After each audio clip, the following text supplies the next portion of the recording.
പേഴ്സണെ ഞാൻ പറഞ്ഞ് വ്യക്തിപരമായി ഇപ്പം ഓരോ ജനപ്രതിനിധികളെയും അവരുടെ അല്ല പേഴ്സൺ നല്ല അർത്ഥമില്ല. ഏത് പേഴ്സണെയാണ് ഞാൻ പറഞ്ഞത്? അതായത് ഓരോ ആളുകളുടെയും വ്യക്തിപരമായ കാര്യങ്ങളില്ലേ പിന്നെ എന്ത് കാര്യം ഞാൻ പറയാം. ആവശ്യമില്ല പണ്ഡിതന്മാരെന്നുള്ള രീതിയിൽ ഇത് ഇടപെടണ്ട. ചില ആൾക്കാർ ഞങ്ങൾ ആൾക്കാരെ സ്വകാര്യതയിലേക്ക് ഇറങ്ങിയിരിക്കുന്ന ആൾക്കാരല്ല ഞങ്ങളെ പണിയണം. അതിൻ്റെ പണി ആവശ്യമില്ല. മൂക്ക് താഴേക്കുള്ള അരിയാര ആഹാരം കഴിക്കുന്ന മാധ്യമങ്ങളും മീഡിയകളും ശ്രദ്ധിച്ചു കൊണ്ടിരിക്കുന്ന ആളുകൾക്കൊക്കെ അറിയാം ഇത് ലോകത്ത് എവിടെയുണ്ടെന്ന്.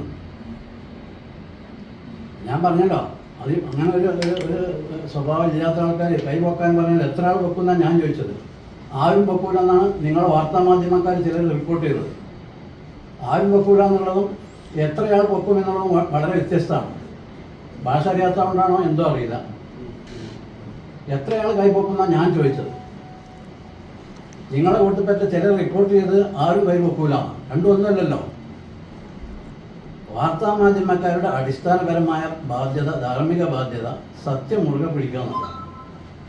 വസ്തുതകൾ ആളുകൾ അറിയിച്ചു കൊടുക്കാനില്ല. നല്ല വസ്തുതകൾ നല്ല രീതിയിൽ റിപ്പോർട്ട് ചെയ്യണം. ചീത്ത കാര്യങ്ങൾ ആ രീതിയിൽ റിപ്പോർട്ട് ചെയ്യണം. അപ്പോൾ ജനങ്ങൾക്കിടയിൽ അധാർമികത നടക്കുന്നുണ്ടെങ്കിൽ റിപ്പോർട്ട് ചെയ്യണം. എങ്ങനെ വരുന്ന തലമുറയെ അവനവൻ്റെ മക്കളെയെങ്കിലും അവനവന് സൂക്ഷിക്കാനും ശ്രദ്ധിക്കാനും കഴിയുള്ളൂ. ഇതാണ് അതുകൊണ്ട് ഉദ്ദേശിക്കുന്നത്.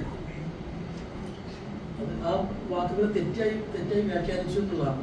തീർച്ചയായിട്ടും അങ്ങനെ തെറ്റായി വ്യാഖ്യാനിച്ചെങ്കിൽ ഇപ്പം സംസ്ഥയിലെ തന്നെ ശവറാംഗങ്ങളായിട്ടുള്ള പലരും ഇതിനെ എതിർത്തുകൊണ്ട് രംഗത്തുണ്ട്.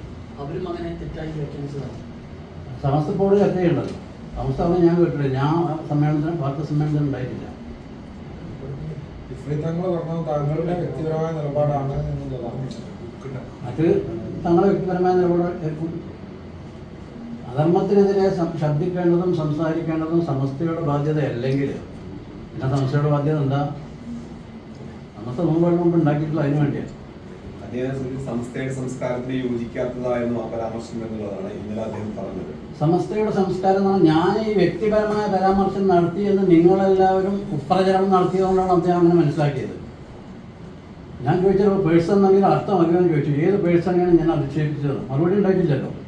സമസ്തയ്ക്ക് അതൊരു അവമതിപ്പുണ്ടാക്കിയെന്നും അദ്ദേഹം പറയുണ്ടായി. അതായത് ഇന്നലെ ഈ മുഷാവറ യോഗത്തിൽ ഇത്തരം കാര്യങ്ങളൊന്നും ചർച്ച ചെയ്യുമ്പോൾ ഇത്തരം വിഷയങ്ങളെ കുറിച്ച് ഒരു ആലോചനയും ഉണ്ടായിട്ടില്ല. ഈ വിഷയം ചർച്ച ചെയ്തത് ഒരു ക്ലാരിറ്റിക്ക് വേണ്ടി ചോദിക്കുന്ന. അപ്പം ഈ പ്രസ്താവനയിലൂടെ ഉദ്ദേശിച്ചത് എന്തായിരുന്നു? അത് ഞാൻ സമൂഹത്തിൽ സാർവത്രികമായി നടന്നു വരുന്ന ജീർണതകൾക്കെതിരെ സമൂഹത്തെ ഉണർത്തുകയാണ് ചെയ്തത്. ഈ ബഹുഭാര്യത്വം ഒരു ജീർണതയാണെന്നാണോ പറയുന്നത്? ബഹുഭാര്യത്വം ജീർണതയല്ല. ആവശ്യമുള്ള സമയത്ത് സന്ദർഭം കാണണം. ഒറ്റവാക്കിൽ മറുപടി പറയാൻ കഴിയില്ല. ഇനി ഞാൻ ആരെയെങ്കിലും പറഞ്ഞാൽ നിങ്ങൾക്കത് പൊള്ളും, വിഷയമാവും. 20-ാം നൂറ്റാണ്ടിൽ വരെ ശൈശവ വിവാഹം നടന്നിട്ടുണ്ടെന്ന് ഞാൻ പറഞ്ഞപ്പോൾ ഞാനൊരാളെ വ്യക്തിപരമായി ഉദ്ദേശിച്ച് പറഞ്ഞതല്ല. പക്ഷെ നമ്മൾ ജീവിക്കുന്ന 21-ാം നൂറ്റാണ്ടിലല്ലേ ഇപ്പോൾ? അതെ. ഇപ്പോഴും അത്തരം ആശയങ്ങളും അത്തരം കൊണ്ടുവരാൻ ആരും പറഞ്ഞിട്ടില്ല. ഞാൻ അങ്ങനെ പ്രസംഗിച്ചു എന്നാണ് ചിലർ, നിങ്ങളെ കൊടുത്തപ്പെട്ട ചിലർ കുപ്രചരണം നടത്തിയത്.